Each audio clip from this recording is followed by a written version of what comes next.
Welcome to the Outdoor Biz Podcast, your home for inspiring conversations with outdoor insiders. Each week, author, speaker, adventurer, and outdoor industry veteran Rick Saez talks in depth with iconic brand founders, sales and marketing pros, product designers, and industry rising stars. Listen in when Rick's guests offer actionable advice to land your ideal industry gig and grow your outdoor career. Catch us again when the conversation shifts to the hottest outdoor products, destinations, and the latest industry insights. And now, here's Rick. Welcome to episode 261 of the Outdoor Biz Podcast with Ben Bohline and his startup Dry Dog Kennel Mats, brought to you this month by Smugmug. Ben Bohline consistently noticed that day after day in the field, putting a wet, dirty dog into a kennel that had blankets for padding caused problems. The blankets ended up stinky and filthy, and more important, it made traveling unsafe for his dog Punch. Thus, Dry Dog Kennel Mats was born, and on this episode, Ben tells us about the process from idea to launch. And Ben mentioned in our conversation that Dry Dog Kennel Mats would be available in Bass Pro Shops and Cabela's late February.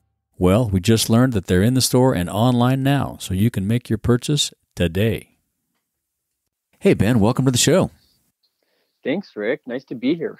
Yeah, good to be talking with you this morning. You said you're in Minnesota, huh? How's it going up there? Cold? Yeah, it is. It's cold. Actually snowing right now, although oddly, it's a warmer January in general. We had a little bit of rain this morning, so that makes for an interesting mix.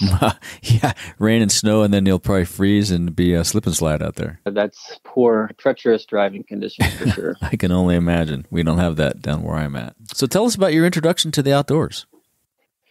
Yeah, my intro was, I think, a little unique than maybe most. I didn't grow up, hunting or anything like that. I really got into it when I got my first dog. It's a yellow lab named Punch. For the local Minnesotans who might be listening, that Punch is a pizza shop here in Minnesota. Oh, okay. That's where my wife and I met, so that's cool. Where the name came from. But yeah, I got a yellow lab named Punch. He was from hunting lines, and it was clear to me that he enjoyed it, and it was just so instinctual. And a buddy and I decided, hey, what a great fall and winter sport to get into. So we picked up bird hunting and pheasant hunting specifically. But you didn't grow up doing that. That's interesting. Yeah, no, I really didn't. My grandfather, I've heard, was a big hunter, but that wasn't something that I got into as a child growing up. It was really more recently looking for kind of something to do in the fall and winter up here in Minnesota, and then having a dog who's really bred for it was really what got me into it. Yeah, that's a unique way. You don't hear that type of story very often. That's pretty cool. Yeah. So have you had a traditional outdoor job? Have you worked in the outdoor space or hunting? I guess not then. Hunting space? No. Yeah, honestly, no, I really haven't. I've always enjoyed the outdoors. I did grow up camping, and my family's a big skiing family and all that, but never really formally worked in the outdoor Interesting. space. Yeah. That makes your path even tougher when we get into the launching of the mats, if you don't have that little bit of that background. So what was your inspiration behind your mats? How did you come up with that idea? Yeah, again, that was largely Punch. So as I was getting into pheasant hunting, I had joined a game farm out west here of Minneapolis, and I'd load Punch up in the kennel and we'd drive out west, about an hour and a half drive. And at the time I had just blankets and towels in the back of this kennel. And I'd turn around a corner and I could hear those blankets like slide out from under him, and he'd literally fall over in the kennel.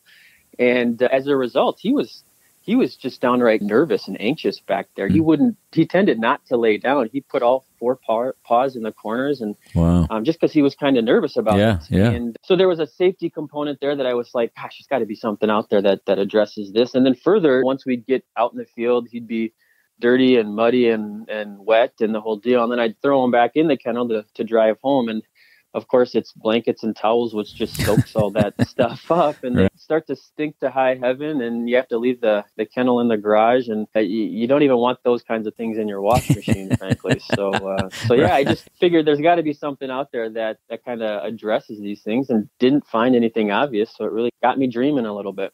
And where'd you get the design chops to pull that off? Yeah, I don't have a design background or anything like that. This was just something that came to me. I don't know. I was probably on a run and just thought, I think WeatherTech inspired, if you're familiar. Oh, with yeah. Those WeatherTech guys mats, make great stuff. Yep. Yeah. And so it was a piece of that. And then really the added features that the mat has just came organically. It actually originally started very different looking than it does today, but the concept is there, just this kind of idea of a raised bed where there's kind of grooves, and that air can get underneath the dog and it helps it dry, and the water and dirt and junk kind of falls below where the dog's actually laying. Yeah, it really just happened organically, and little features added over time to end up with what I got today. Did you do any research? Did you go out and look at other things, not only other kennels, but other things, other mats, other, beds, who knows, truck beds, car beds, WeatherTech mats?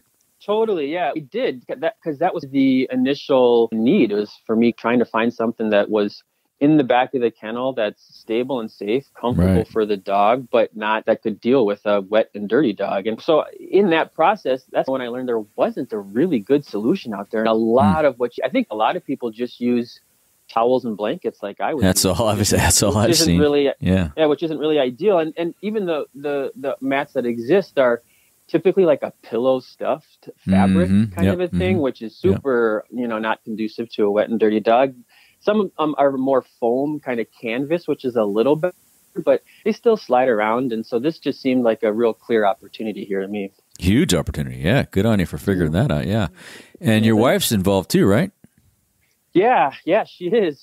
She works in advertising. Okay. And so it was a clear opportunity for her to get involved in some of the ad and strategy bit there. And it's a time-consuming thing starting a business, and we're very much in the startup phase here. So I can use all the help we can get. So, yeah. So tell us where the mats are produced. Yeah, starting out, I used all the local vendors in Minneapolis here just to get me through the prototype phase, just to have a mat in hand and really be able to vet. Since then, I've been lucky, actually, through help from some of the kind of retail partners I've made, to connect with a company, kind of an R&D company that helps offshore. And so they're actually right now produced in China. And so, yeah, it was a lucky connection there. That's great. Yeah. How did you find your material? And so we know about the production, but what did you use for the initial materials, and how'd you source all that? Local guys? It was all local, and a lot of time by me spent online. I know a lot about plastics, more about plastics than I ever thought I would. And interestingly, there's a company in Winona, Minnesota, a little farther south, and they are the major supplier to WeatherTech mats. That's just dumb luck, frankly. That's stumbled handy. onto them, and so they were able to hook me up with a very similar material to the WeatherTech mats, and it's the Cadillac of plastics for sure. It's a really nice piece of plastic. That's cool. Yeah, they make good stuff. Yeah, and for the launch, did you use crowdsourcing, or did you fund it yourself, friends and family? How'd that work? Yeah, no, it really, up until very recently, this has just been personally funded by me. And I can't even say bootstrapped because we're just now launching. This has really just been funded by myself. And more recently, we have raised a little bit of through some angel investment type of situation. Yeah, interestingly, when I first started out, the first money that kind of went into this was, at the time, this was 2015, I was working in accounting. I was doing financial statement audits. Okay. And I had to fly up to Saskatchewan, Canada for an inventory observation, something you do where I did the audit. And it's just an overnight visit. And it was a really small little plane. I'm up here in Minnesota, so it wasn't too long of a flight. Right. And it was oversold. And they keep asking over the intercom, hey, we're offering more money and offering plane tickets and the whole deal to take the next flight kind of a deal. And it got to the point where they were offering $1,000 of Amex gift cards. And I said, and they had a flight a couple hours later. And so I was like, all right, I'm just going to go for it. So I took the $1,000. The same thing happened on the way back home the next day. And so I had $2,000 in kind of Amex gift cards, and really was like, all right, this is money I never would have had. Let's kind of throw this into the business and go. So I got to say, it was Delta Airlines who seeded the original money. That's a great seed story. That's awesome. Yeah, that's hilarious. Yeah, good for you. And did you start selling online, or you started selling to retail first? How did that come about? Yeah, we do right now sell online just through drydogkennelmats.com. But really, the first kind of major sale we did was with a retail partner, Bass Pro Shops and Cabela's. I had a random connection just through some folks that I went to college with who happened to be neighbors with Johnny Morris. Perfect. And so was able to work my way into a meeting with the buyers over there at Bass Pro Cabela's, and they really loved the product. They loved the story, the whole deal, and said, hey, this is absolutely something we're interested in, but we want it for a kennel that they carry called Ruffland Kennels. At the time, I didn't have a mat made for the Ruffland Kennels because they're custom made, similar to WeatherTech. There, you can't just use any mat for any kennel. You kind of got to have the right kennel. And so they said, we want these mats for Ruffland Kennels. So that kind of set me off on a 9-month venture to get them made for Ruffland Kennels. But they had committed to ordering 1,000 of these mats. They're rolling out to 90 or something like that stores. Wow, good for you. They actually haven't hit yet. I think that will be coming in February, as I understand it. So literally the first order, I feel like most of the time you start slow with friends and family, and if you're lucky, you make it to the big retail partners. But that's really where we started, and so. Well, that was a good connection. Yeah, that's typically the way it happens. Either somebody knows a local retailer who gets you your first start with one or two, or somebody knows the founder of some big brand, and you get that lucky break. Very, very lucky break. Certainly leverage the network there. My wife shakes her head just because she's in advertising, and you have no idea. We have clients who spend hundreds of thousands of dollars trying to get into that meeting type of deal, and you just walk your way in. So that's crazy. That's pretty cool. So you have a lot of SKUs then with the sizing, right? Yeah, we will. That's a work in progress, really. We've got mats made for PetMate, a large and medium sized kennel, and for Ruffland, large and intermediate size. Right now it's only 4, which is tough, right? That's a little limiting as to who you can really sell to. It's limiting on the sales side, but it's expensive on the production side. And so it's been a slow roll. We intend to for sure continue to grow the brand the kennel brands that we serve. Gunner is high on the list. Cool. They were on the show a while back. Yeah. Yeah, I heard that. I heard the one with Edison. That was really cool. Hey, I've got a quick question for you. What is the topic you want to hear about on a future episode? Go to the outdoorbizpodcast.com/2021 survey and tell me the topic you want me to cover. As a thank you, I'm offering a chance to win one of 3 $50 gift cards. Let me know. Thanks. Now back to the show.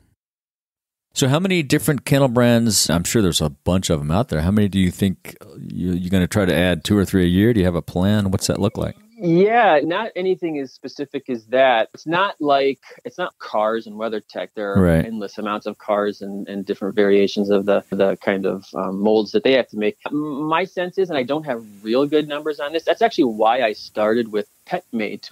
PetMate is a kennel that they actually white label it to some of the other retailers like Petco and they have it under their own brand, but it's the same mold. So the mat fits all of those different brands. And so the idea there was to be able to serve the widest amount of the market. And I think to some degree it has worked. Interestingly, Bass Pro Cabela's kind of pointed me in a different direction. They really like that kind of the kennels that they carried and sell a whole bunch of is this Ruffland Kennels. And it's more of a premium kennel, really nice kennel. And so they thought it really married well with kind of that product as a complementary product. So the plan is just to keep ticking them off and eventually be able to service the kind of the whole market, but a little bit of a slow go there.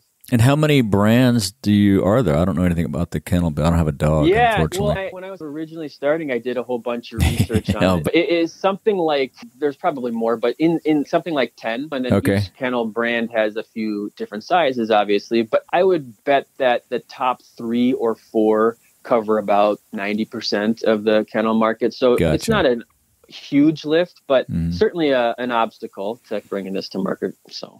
And are you going to get into the more mainstream stores like Petco and things, or are you only focused on the hunt fish guys? Partly because it's what I was doing when the idea came to me. I'm really kind of focused on the hunting and fishing and outdoor folks. That makes sense, It's just such a great market. I think the people are gear junkies, for lack of a better term. Yeah, we all are.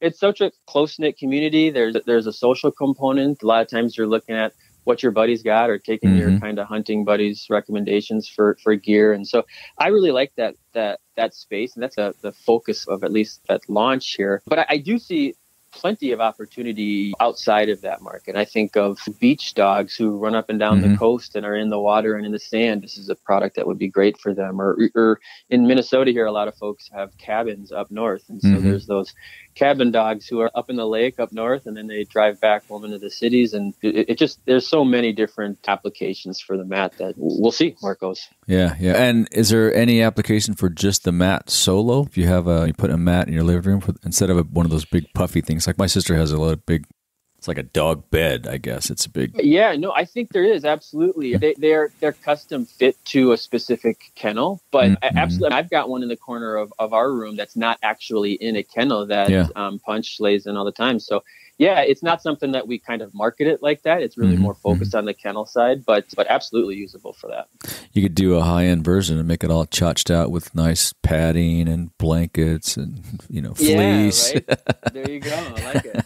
That could be interesting. So in addition to hunting, what other outdoor activities do you participate in? Yeah, like I said, I grew up skiing. We were a big skiing family, and we did a lot of camping growing up. There's an area far up north called the Boundary Waters Canoe Area. Beautiful spot. If you've ever heard of it. It's a hidden gem. Don't tell anybody about it. But, I've been there once, man. Amazing. Yeah, it is. It's great. Spent some time up there fishing, and it's mostly that kind of stuff. Where do you have to go to ski? You go to Colorado? Yeah, there are very low altitude hills in Minnesota. So I've heard. but it's pretty flat country here. But no, mostly Colorado. I went to school in Denver and was able to make it up to the mountains, and then growing up at least once a year going out there. So, yeah. Gotcha. That's cool.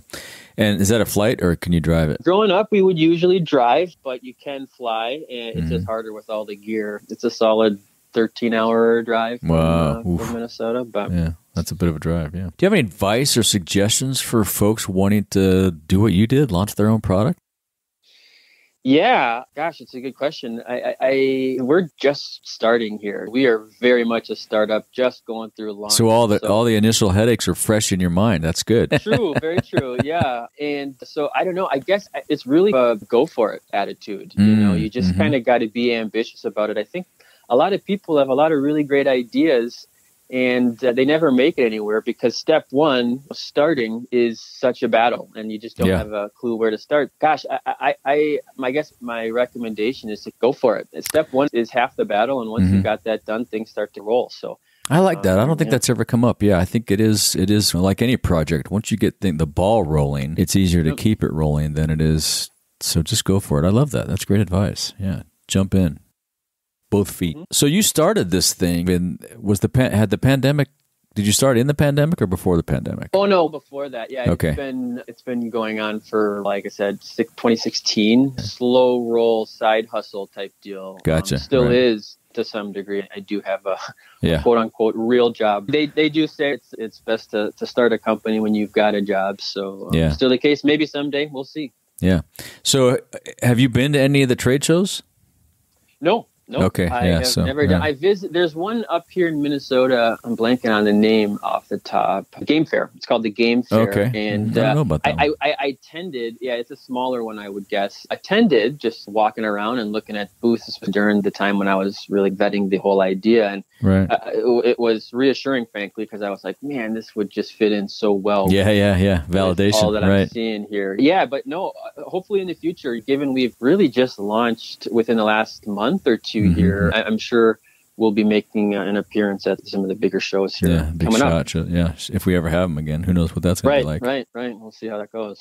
Do you have any daily routines you use to keep your sanity? Meditate? But must get out with the dog a lot. Yeah, no, I do. I actually, interestingly, really since the pandemic, I have been on this running kick where literally every day I have gone for a run since March 13th. 2020, which was the official lockdown day. So it's not a sustainable thing forever, but it's been good. And just generally exercising is something that really helps keep me sane. A good healthy thing to do. But for me, it's a really big stress reliever too. Same. Get outside. Exactly. I'm sure the dog loves it too. So absolutely. Yep. Punch probably digs it. Yeah.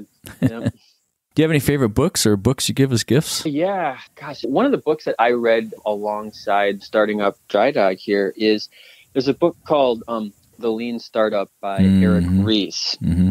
I don't know if you've ever heard of that book. Really good one. Yeah, just good advice on how you can bring a product to market. And it may be more kind of software focused, interestingly, but I absolutely took some of what I learned in that book and applied it. You know, for example, one of the things I did was when I was really early on, before deciding to even manufacture and create the product and create a prototype, one of the things I did was actually with that $2,000 courtesy of Delta Airlines was I went online and hired a CAD model. And I was able to try to explain my vision to this CAD guy. And he was able to do what's called a real photo render. So he built the model and then took pieces of real photos and made it look like it was an actual real product. And what I did was I set up a website. I sent out a survey to all my friends and encouraged them to send it to their friends. And was just asking about dog kennel mats and their experience, not something that I think most people think too much about. And after they hit submit, it took them to this website where the product kind of appeared to exist. I had a buy it now button on there and the whole deal. And I was tracking how many people are actually interested enough to click on the buy it now button and move forward. So I had enough traction, enough people clicking on that buy it now button to go, gosh, there seems to be a market here for this. This is validating. And so that kind of helped push me into going for it. That's really smart because that concept is talked about in a few business books. I think Tim Ferriss talks about it. I think that's the way Harry's Razors started or something. It's really test your concept, test your idea, and good idea to get a CAD draw, get someone to do a mock-up drawing. That's awesome. Yeah. You know, it was nice to be able to dip a toe before jumping in with both feet and do a little bit of validation. And it certainly set me off. Yeah, good really for you. Yeah, cool. Thanks. What's your favorite outdoor gear purchase or piece of outdoor gear under $100? Do you have one? Oh, gosh, I think I'm almost obligated to say a Dry Dog Kennel Mat. That's good. That would be it. I've got a whole bunch of them, and they're fantastic. So shameless plug. That's it. Good for you, yeah. As we go to wrap up, is there anything else you'd like to say or ask of our listeners? No, I don't. I love the podcast, Rick. You do a great job. Thank you. And I think it's really cool to have this outdoor niche kind of market that you're talking to and the listeners, and it's really good. It's good for the whole space. Yeah, thanks. It's been pretty fun, too. There's been a handful of people that have come on the show with exactly what you're doing, launched various products. And it's pretty cool to be part of that and help you. I love sharing everybody's story, so thanks for coming on and sharing your story. Yeah, absolutely. Maybe I'll be back someday after. Definitely, we'll do that. Instead of move, this is very much a launch story, so we'll see. Yeah, maybe we'll have to do. We'll be back with a little bit of an update. We'll do a follow-up, yeah. And if people want to reach out and follow up with you, how can they do that? Yeah, through the website, we've got a contact us form. That's cool. drydogkennelmats.com. We've got a Facebook page, Dry Dog Kennel Mats, and then we're also on Insta at Dry Dog Kennel Mats. So any of those ways. Excellent. Would love to hear from people and get feedback. It's a constant product improvement process. So all the feedback we can get, and we take into account and try to continually improve. So perfect. We'll link to that in the show notes. People can reach out, and once it's dropped, we'll share it all up on all the socials. Very good. Awesome. Thanks, Ben. It's been great talking to you. Thank you for joining us on another episode of the Outdoor Biz Podcast. Be sure to visit our website, theoutdoorbizpodcast.com, where you'll find show notes with links to everything we talked about and more. Subscribe to the show on Apple Podcasts, Spotify, or wherever you get your podcasts so you'll never miss an episode. And while you're at it, if you found value in this show, we'd appreciate a rating on iTunes. Or spread the word and tell a friend about the show. That would really help us out too. Be sure to tune in every week. And thanks again for listening to the Outdoor Biz Podcast with Rick Saez.